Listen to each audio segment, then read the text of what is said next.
محبوب الہی ملک الشعراء طوطی ہند ابو الحسن یمین الدین خواجہ امیر خسرو چشتی نظامی علیہ رحمہ۔ یہ نام نامی ایسا نام ہے، ایک ایسی شخصیت ہے کہ ان کے بارے میں مختصر وقت میں کچھ بھی بیان کرنا کافی مشکل ہے، کیونکہ اتنے اوصاف حمیدہ رکھنے والی شخصیت، جو اتنے صفات اپنے اندر سموئے ہوئے، اگر توجہ دی جائے اور غور کیا جائے تو پورے بر صغیر میں ایک بھی ایسی شخصیت نظر نہیں آتی ہے ماضی بعید سے لے کر ماضی قریب اور موجودہ حال تک، کہ جو اتنے صفات کی مالک ہو۔ آپ کا وطن ہندوستان کے صوبہ اتر پردیش میں، یہ اتر پردیش کسی زمانے میں صوبہ اودھ ہوا کرتا تھا، اور اس کے بعد برٹش رولنگ کے ٹائم پر اس کے 2 حصے ہوئے، اور ایک صوبہ اودھ اور صوبہ آگرہ، تو ان دونوں کو متحد بھی کیا گیا اور متحدہ صوبہ آگرہ و اودھ بھی استعمال ہوا۔ تو آگرہ ہی کے قریب میں ایک جگہ ہے، ایک ضلع ہے ڈسٹرکٹ ایٹا، اور وہاں کے ایک چھوٹے سے قصبے پٹیالی میں آپ کی ولادت ہوئی۔ چونکہ آپ ترک تھے، آپ کے دادا ہندوستان تشریف لائے تھے، اور جس زمانے میں تشریف لائے تھے تو ان کو پھر کچھ جاگیر یہاں ملی تھی پٹیالی میں، اور یہیں پر آپ کی پیدائش ہوئی۔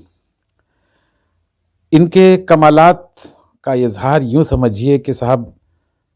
جس فیلڈ میں دیکھتے ہیں، جس میدان میں دیکھتے ہیں تو وہ یکتا ہی نظر آتے ہیں۔ اتنے بڑے موسیقار، اتنے بڑے راگ راگنیوں کے جاننے والے، سمجھنے والے، موجد، کہ خود انہوں نے پتہ نہیں کتنے راگوں کو ایجاد کر دیا، جو آج بھی کوئی مٹا نہیں پایا، آج بھی وہ چل رہے ہیں۔ اس کے ساتھ ساتھ کچھ ایسے میوزیکل انسٹرومنٹس بھی انہوں نے ایجاد کیے، جیسے طبلہ ہے، ستار ہے، اور بھی ہیں جو انہوں نے ایجاد کیے، اور ان کی ایجاد کرنے سے آج تک وہ انسٹرومنٹس ابھی تک بدستور بجن سے ہی چل رہے ہیں۔ اور خاص چیز یہ ہے کہ جو شاعری ان کی ہے، اور جس میں پوری دنیا میں جہاں تک فارسی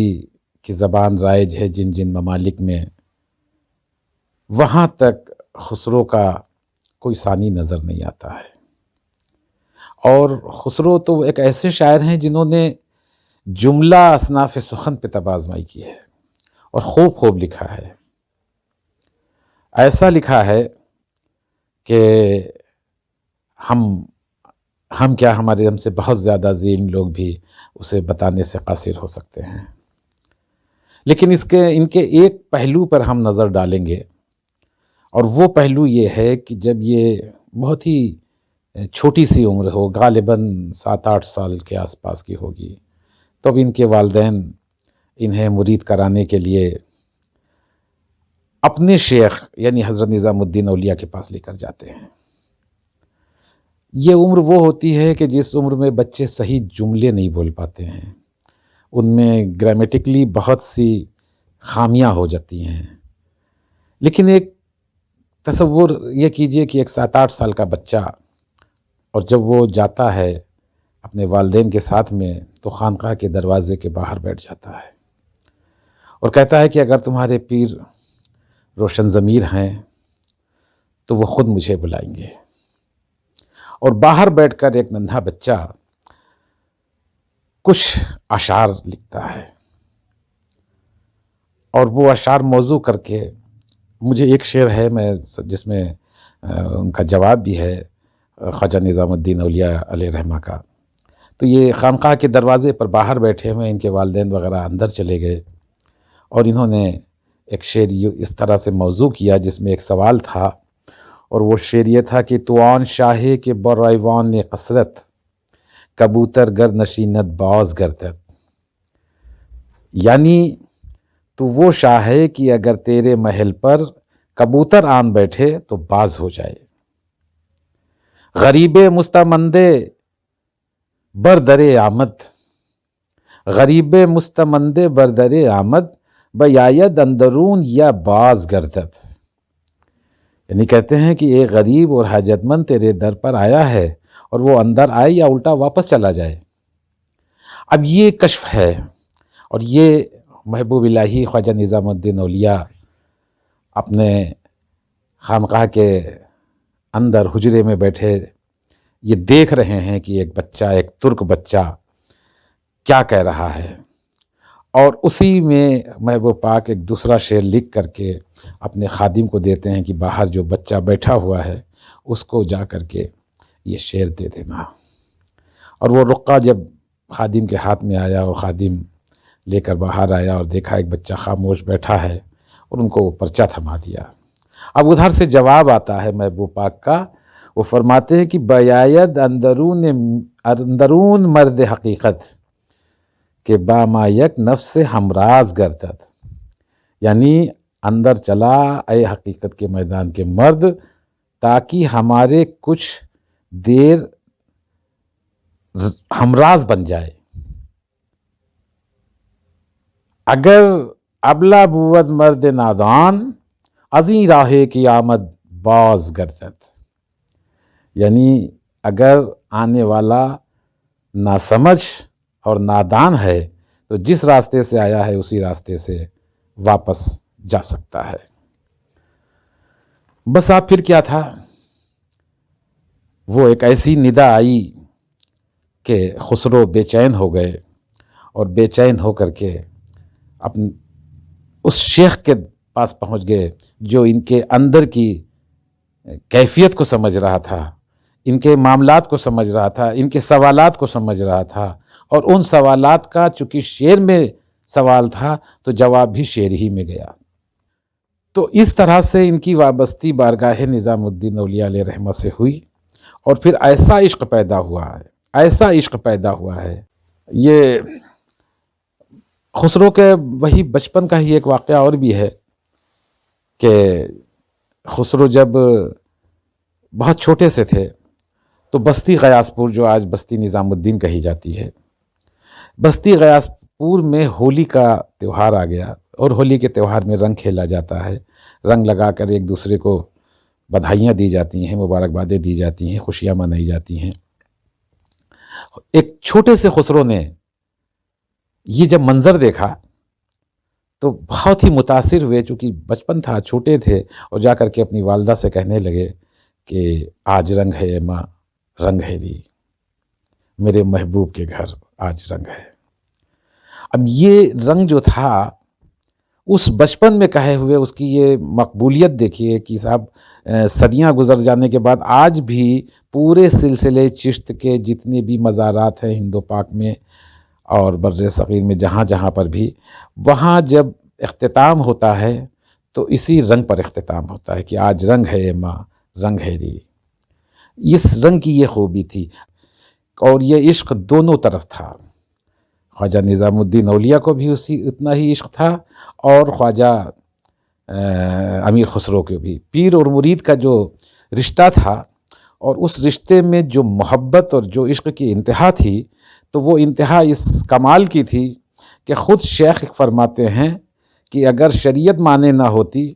تو میں خسرو کو اپنی قبر میں لے کر لیٹتا۔ ایک جگہ فرمایا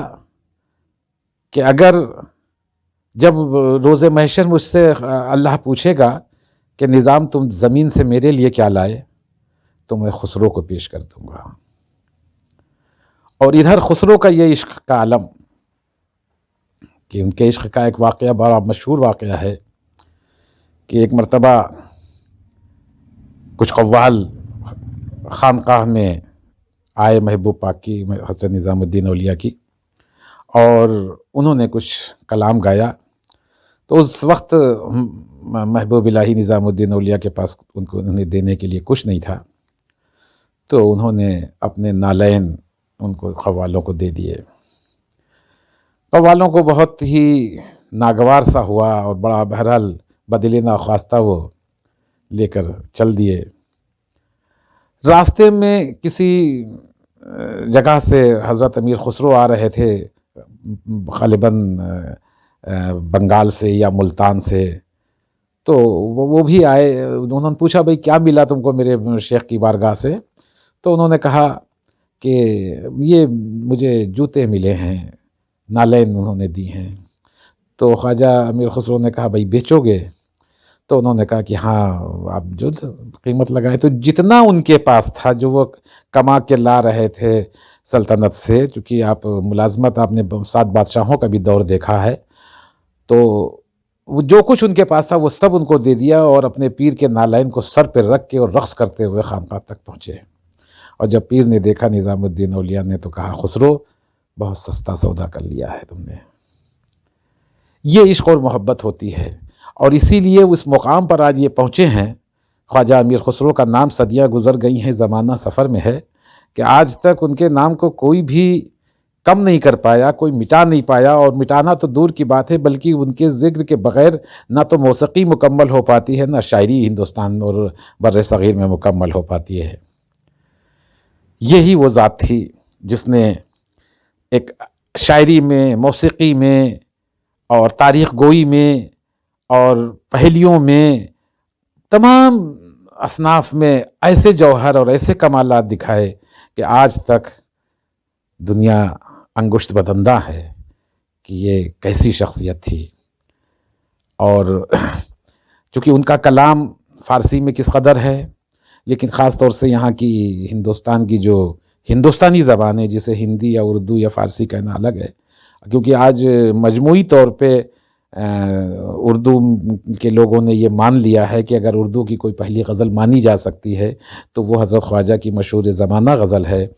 کہ جس میں انہوں نے ہندی، اودھی اور فارسی کئی زبانوں کے الفاظ نکالے ہیں، کہ وہ کہتے ہیں کہ زحال مسکیں مکن تغافل، درائے نینا بنائے بتیاں، کتاب ہجراں نہ دار میں جان، نہ لیہو کاہے لگائے چھتیاں، شبان ہجرا دراز چوں زلف کے روز وصلت چے عمر کو تاہ، سخی پیا کو جو میں نہ دیکھوں تو کیسے کاٹوں اندھیری رتیاں۔ خسرو نے ہندی اور اودھی کے علاوہ بھی کئی زبانوں میں کی آمیزش کی ہے، ہندوستان کی جو علاقائی زبانیں ہیں۔ ایک مجھے ان کے 4 مصرے یاد آ رہے ہیں کہ ایک مرتبہ انہوں نے گجرات کا سفر کیا، اور وہاں ایک ہندو بچے پر، بڑا ہی خوبصورت بچہ ان کو ہندو بچہ دکھائی دیا، تو انہوں نے کہا کہ اس بچے کو جب دیکھا تو 4 مصرے کہے، وہ گجراتی اور فارسی کی آمیزش ہے۔ کہتے ہیں کہ ہندوے بچہ بیں کہ عجب حسن دھرے چھے، ہندوے بچہ بیں کہ عجب حسن دھرے چھے، بر وقت سخن گفتن مکھ پھول جھرے چھے، بر وقت سخن گفتن مکھ پھول جھرے چھے، گفتم ز لب لال تو یک بو سے بگیرم، گفتم ز لب لال تو یک بو سے بگیرم، گفتہ کی اور رام تو رک کاہی کرے چھے۔ اس طرح سے اور بھی علاقائی زبانوں میں حضرت خواجہ امیر خسرو نے طبع آزمائی کی ہے، اور ایسی طبع آزمائی کی ہے کہ جسے بس حیرت ہوتی ہے کہ 2 زبانیں، مختلف زبانیں، اور ان کو کس طرح سے مربوط کیا جاتا ہے مصروں میں، یہ فن تھا۔ اور آپ کا کشفی مقام اس قدر کی ہے کہ غالب جیسا شاعر بھی کہتا ہے کہ غالب میرے کلام میں کیوں کر مزہ نہ ہو، غالب میرے کلام میں کیوں کر مزہ نہ ہو، پیتا ہوں دھو کے خسروِ شیریں سخن کے پاؤں، پیتا ہوں دھو کے خسروِ شیریں سخن کے پاؤں۔ یہ واقعہ، اس شعر کے بارے میں بھی مجھ کو خواجہ حسن ثانی نظامی علیہ رحمہ نے بتایا، جو حلقہ نظامیہ کے پیرزادگان میں سب سے کہنا چاہیے کہ ذی علم شخصیت تھی، اور بہت ذی علم شخصیت تھی، اور منادی رسالہ بھی ان کے ہاں سے نکلتا تھا، اور ان کے والد کا ادب میں بڑا نام ہے خواجہ حسن نظامی کا۔ تو انہوں نے بتایا تھا مجھے کہ ان کے ایک شیخ تھے جن کے ساتھ وہ رہتے تھے، جن کا نام میاں کالے تھا، اور میاں کالے کے ساتھ وہ اکثر محبوب پاک کی بارگاہ میں آتے تھے، اور آنے کے بعد میں وہ اپنا رومال بھگا کر کے وہ قبر انور سے پوچھ کر کے اور اس کو نچوڑ کر پیا کرتے تھے، جس کا بیان انہوں نے اس شعر میں بھی کیا ہے کہ اور یہ وہ عشق تھا کہ اسی عشق کی انتہا یہ تھی کہ جب محبوب پاک کا وصال ہوا تو انہوں نے یہ تاکید فرمائی تھی کہ جب بھی خسرو میرے پاس خسرو یہاں آئے، چونکہ اس وقت خسرو باہر تھے، تو اس کو میری قبر سے دور رکھنا، کیونکہ اس کی شدت اور اس کی تڑپ مجھے دیکھ کر کے ہو سکتا ہے کہ مجھے قبر سے باہر بھی نکلنا پڑ جائے۔ چنانچہ جب آپ تشریف لائے تو آپ کے پیر بھائیوں نے منع کیا کہ آپ کی حد یہیں تک ہے، اور پھر وہیں پر اپنی زندگی کا آخری دوہا انہوں نے کہا کہ گوری سوئے سیج پر مکھ پر ڈالے کیش، چل خسرو گھر آپ نے سانجھ بھئی چودیس۔ اس کے ساتھ خسرو نے اور بھی ہندوستانی کلچر کی جو چیزیں تھیں، جو ہندی کی جو اصناف تھیں، ان سب میں اپنی طبع آزمائی کی ہے۔ بسنت بھی انہوں نے لکھا ہے، ساون بھی انہوں نے لکھا ہے، کجری بھی انہوں نے لکھی ہے، تمام اصناف پر طبع آزمائی کی ہے۔ اور فارسی میں تو خیر کہنا چاہیے کہ دوسرے ممالک کے لوگ جو ہیں اہل ایران وغیرہ، وہ تو اگر ہندوستان کی جب بات آتی ہے تو خسرو کے نام سے پہچانتے ہیں کہ ہندوستان میں ایک خسرو پیدا ہوئے ہیں۔ وہ بہت بڑی شخصیت تھی، اور ان کے کلام میں، ان کے شاعری میں، ان کی موسیقی میں، ان کی تاریخ نویسی میں، ان کی پہلی نویسی میں ان کا کوئی جواب نہیں تھا۔ بہت عظیم شخصیت خواجہ امیر خسرو کی۔ اب تو خسرو کی بات تو مکمل اتنے اس میں نہیں ہو سکتی ہے، اور مکمل کیا مطلب کچھ بھی نہیں ہو سکتی ہے اتنے قلیل وقت میں، لیکن بہرحال ایک وقت کی تنگی تھی، جتنی میرے علم میں تھا اس کا کچھ حصہ میں نے آپ کے سامنے پیش کیا۔ بہت بہت شکریہ۔